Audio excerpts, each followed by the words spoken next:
আসসালামু আলাইকুম রহমতুল্লাহ। আইএইচটিএমএস ভর্তি পরীক্ষা 2025 সালের জন্য সার্কুলার প্রকাশিত হয়েছে। এই সার্কুলার সম্পর্কে খুঁটিনাটি তথ্য আজকে আমরা এই ভিডিওতে জানবো।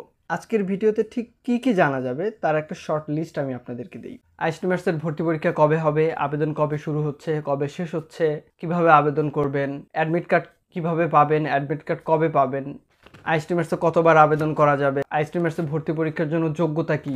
আমরা জানি 100 মার্কের পরীক্ষা হবে, এর সাথে কিভাবে জিপিএর হিসাবটা হবে, ভর্তি পরীক্ষার সময় কত। আইএইচটিএমএসে ভর্তি হওয়ার পরে এক কলেজ থেকে আরেক কলেজে অথবা এক ডিপার্টমেন্ট থেকে আরেকটা ডিপার্টমেন্টে মাইগ্রেশন করা যায় কিনা, কিভাবে মেধা তালিকা নির্ণয় করা হয় এবং কিভাবে ওয়েটিং লিস্ট রেডি করা হয় এবং এই দুইটার রেজাল্ট আসলে কবে প্রকাশিত হয়।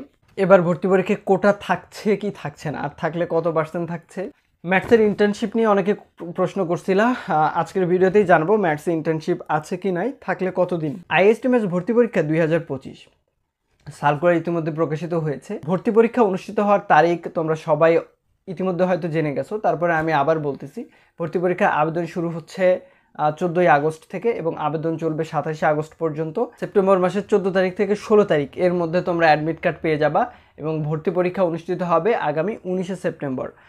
আমরা ধারণা করছিলাম অক্টোবর মাসের ফার্স্ট উইকে হয়তো বা ভর্তি পরীক্ষাটা অনুষ্ঠিত হবে, কিন্তু দেখা যাচ্ছে কিছুটা সময় এগিয়ে আসছে। এগিয়ে আসা অবশ্যই পজিটিভ একটা ব্যাপার, কারণ ভর্তি কার্যক্রম পরিচালনা করতে কয়েক দফায় ওয়েটিং রেজাল্ট দিতে একটু সময়ের প্রয়োজন হয়, যার কারণে অক্টোবরের চাইতে সেপ্টেম্বর মাসটাই যথা উপযুক্ত হবে ইনশাআল্লাহ।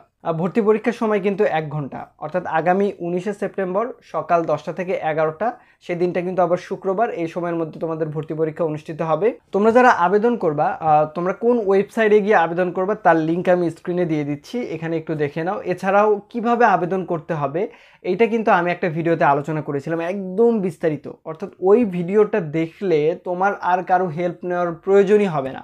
আমি ওই ভিডিওটা এই যে আই বাটনে দিয়ে দিচ্ছি এবং ভিডিওর লিঙ্কটা ডিসক্রিপশন বক্সে দিয়ে দিচ্ছি, সেখান থেকে তুমি ভিডিওটা দেখে নিতে পারো। আশা করি তুমি উপকৃত হবা। আর ভর্তি ফি প্রতিবারের মতো এবারও 700 টাকায় রাখা হয়েছে। আমি 2017 সালে যখন আইএইচটিএমএস অ্যাডমিশন পরীক্ষা দিয়েছিলাম তখনও 700 টাকায় ছিল।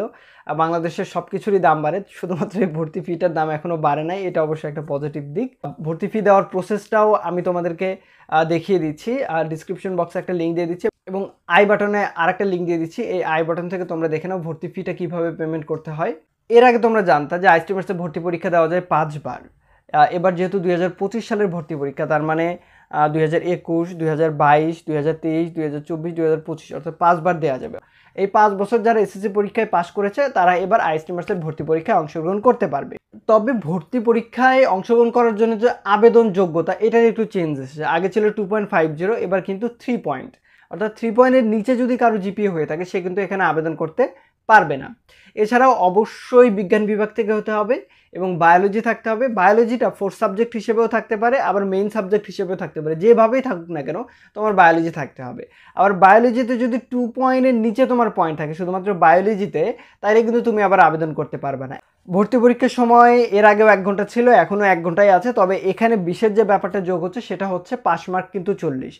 এই 40 মার্ক তুমি যদি না পাও তাহলে কিন্তু তুমি বেসরকারিতেও ভর্তি হইতে পারবে না, এবং খুব স্পষ্টভাবে বলা আছে যদি কোনো শিক্ষা প্রতিষ্ঠান 40 মার্ক পায় নাই এমন কাউকে ভর্তি করে তাহলে কিন্তু সেই শিক্ষা প্রতিষ্ঠানের লাইসেন্স বাতিল হয়ে যেতে পারে। এইরকম নির্দেশনা স্পষ্টভাবে বিজ্ঞপ্তিতে কিন্তু উল্লেখ করা।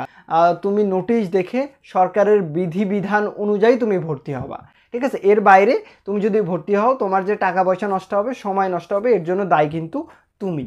জিপিএর সঙ্গে কিভাবে 2 গুণিতক করবে, এখানে কিন্তু বলা আছে যে জিপিএ যেটা থাকবে সেটার সঙ্গে হচ্ছে 2 গুণিতক। কিভাবে হবে ব্যাপারটা, যেমন তোমার জিপিএ ধরো যে 4 পয়েন্ট, তাহলে 4-এর সঙ্গে 2 গুণ দাও, 4 পয়েন্ট যেহেতু, তাইলে হবে কত 8। তার মানে 10-এর মধ্যে তুমি 8 পাইছো, জিপিএটাকে এবার 10 মার্ক হিসেবে ধরা হচ্ছে। তোমার পরীক্ষা হবে 100 মার্কের আর জিপিএর হচ্ছে 10 মার্কের। এই দুইটা এক জায়গায় করে তোমার যে জাতীয় মেধা তালিকা সেটা নির্ণয় করা হবে, ঠিক আছে। এই ক্ষেত্রে কেউ যদি জিপিএ 5 থাকে তাহলে 5-এর সঙ্গে 2 গুণ দাও, তার মানে তার 10। কার যদি 4.50 থাকে তার মানে 2 গুণ দাও, তাহলে হবে তার 9। এইভাবে আসলে ফলাফলটা নির্ণয় করা হবে।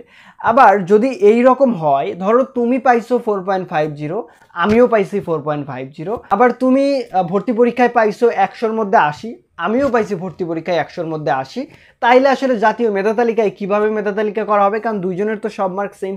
এই ক্ষেত্রে যে সায়েন্সের যে সাবজেক্টগুলো আছে যেমন পদার্থ, রসায়ন এবং জীববিজ্ঞান, এই সাবজেক্টগুলোতে একত্রে যোগফল যার বেশি হবে সে মেধা তালিকায় এগিয়ে থাকবে। এবার তো ক্লিয়ার মেধা তালিকা কিভাবে নির্ণয় করা হচ্ছে। পরবর্তী তুমি যদি কনফিউজড হও, ধরো যে 110-এর মধ্যে যেহেতু এবার হচ্ছে জিপে সহ, ও তো 108 পাইছে, আমিও 108 পাইছি, তাহলে কিভাবে ও আমার চাইতে আগায় আছে, আমি কেন ওয়েটিংয়ে আছি? এর কারণটা কিন্তু তোমার ফিজিক্স, কেমিস্ট্রি, বায়োলজি যে সায়েন্সের যে সাবজেক্টগুলো আছে এই সাবজেক্টগুলোতে রেজাল্টের কম বেশি আছে, যার কারণে মেধা তালিকায় কেউ এগিয়ে যাচ্ছে, কেউ বা পিছিয়ে পড়তেছে। এবার সে মাইগ্রেশনের ব্যাপারে কোনোভাবেই কিন্তু মাইগ্রেশন করা যাবে না। আমি ভেবেছিলাম এবার হয়তো বা মাইগ্রেশনটা চালু হবে, কিন্তু খুবই দুঃখের ব্যাপার, মাইগ্রেশন চালু হচ্ছে না। তুমি এক ডিপার্টমেন্টে ভর্তি হওয়ার পর আরেক ডিপার্টমেন্টে কোনোভাবেই যাইতে পারবে না, এক কলেজে ভর্তি হওয়ার পর আরেক কলেজে কোনোভাবেই যাইতে পারবে না, যাওয়ার কোনো অপশন স্বাস্থ্য শিক্ষা অধিদপ্তর রাখে নাই। ভর্তি পরীক্ষা যখন হয়ে যাবে তার মোটামুটি 100 ঘন্টার মধ্যে রেজাল্ট দেয়, 72 ঘন্টা পার হইলে রেজাল্ট আসলে চলে আসে। তোমার মেধা তালিকার যে রেজাল্ট, অর্থাৎ কে কে চান্স পাইলো, তাদের রেজাল্ট যেদিন প্রকাশিত হবে ঠিক সেদিনই কে কে ওয়েটিং আছে সেটাও কিন্তু প্রকাশিত হবে। এখন ওয়েটিং এবং মেধা তালিকা কীভাবে নির্ণয় করা হবে এটা আমি কিন্তু তোমাকে বলে দিয়েছি। ওয়েটিংটা কিভাবে হবে, এটা হচ্ছে পছন্দক্রম অনুসারে, চান্সটাও কিন্তু পছন্দক্রম অনুসারে হবে। মানে তুমি যে চয়েসটা দিচ্ছ ওয়েবসাইটে, প্রথম চয়েস কোনটা দিছো সেটাতে চান্স হবে। যদি দেখো যে সেটাতে ভালো মার্ক আসে নাই, সেটাতে চান্স পাওয়ার মতো, তাইলে পরেরটাতে, তাইলে পরেরটাতে, তাইলে পরেরটাতে, এইভাবে নিজ দিকে আসতে থাকবে। ঠিক ওয়েটিংটাও এইভাবে হবে, প্রথমটাতে ওয়েটিং যদি না থাকে তাহলে পরেরটাতে ওয়েটিং, তারপরে যদি ওয়েটিং না থাকে তাহলে পরেরটাতে ওয়েটিং, এইভাবে ওয়েটিংটাও নিচের দিকে আসতে থাকবে। আর ওয়েটিংয়ে ধরো কতজন রাখবে এটা স্বাস্থ্য অধিদপ্তর একটা আইডিয়া করে নেয়। ধরো যে একটা ডিপার্টমেন্টে 50 জন স্টুডেন্ট ভর্তি হবে, তাহলে সেইখানে হয়তো 15 জন ভর্তি হবে না, বিগত সালের এক্সপিরিয়েন্স থেকে একটা আইডিয়া করবে, তো করবে কি 15 জনকে ওয়েটিংয়ে রাখবে। মানে যৌক্তিক সংখ্যক শিক্ষার্থীকে ওয়েটিংয়ে রাখা হয়। কিভাবে চয়েস দিলে তোমার চান্স হবে ওয়েটিংয়ে থাকবা না? ওয়েটিংয়ে থাকা কিন্তু একটা রিস্ক, কোনোভাবে ওয়েটিংয়ে থাকা যাবে না, চান্স পাইতে হবে সরাসরি। এবার আসি কোটার ব্যাপারে। তোমরা অনেকে জিজ্ঞেস করছো ভাইয়া কোটা থাকতেছে কি থাকতেছে না। এই সার্কুলারে শুধুমাত্র উল্লেখ করা আছে 1% কোটা থাকবে উপজাতিদের জন্য। কোটার দাবিদার তাদেরও ভর্তি যোগ্যতা একই হবে, মানে তারও জিপিএ 3 হইতে হবে, তারও সায়েন্স হইতে হবে, তারও বায়োলজি থাকতে হবে। বহুল সমালোচিত একটা বিষয় সেটা হচ্ছে ম্যাথসের ইন্টার্নশিপ, এটা নিয়ে অনেক আন্দোলন সংগ্রাম হয়েছে।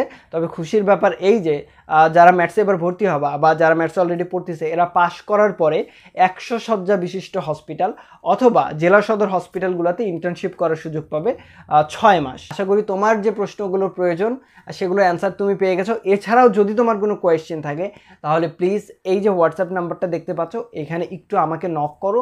নক করে তুমি যদি সালাম দাও তাহলে হয়তো আমি ওয়ালাইকুম আসসালাম বলে আবার বসে থাকবো। তার চাইতে তুমি সরাসরি এখানে বলো আসসালামু আলাইকুম ভাইয়া, আমি এই প্রশ্নগুলো জানতে চাই। এছাড়াও যে ইউটিউব চ্যানেলটাতে তুমি ভিডিওগুলো দেখতেছো এই ইউটিউব চ্যানেলের ভিডিওগুলো প্লেলিস্টগুলো একটু চেক করো, সেখানে প্রচুর পরিমাণে ভিডিও আছে। আশা করি তোমার সকল প্রশ্নের অ্যান্সার তুমি এখানেই পেয়ে যাবা।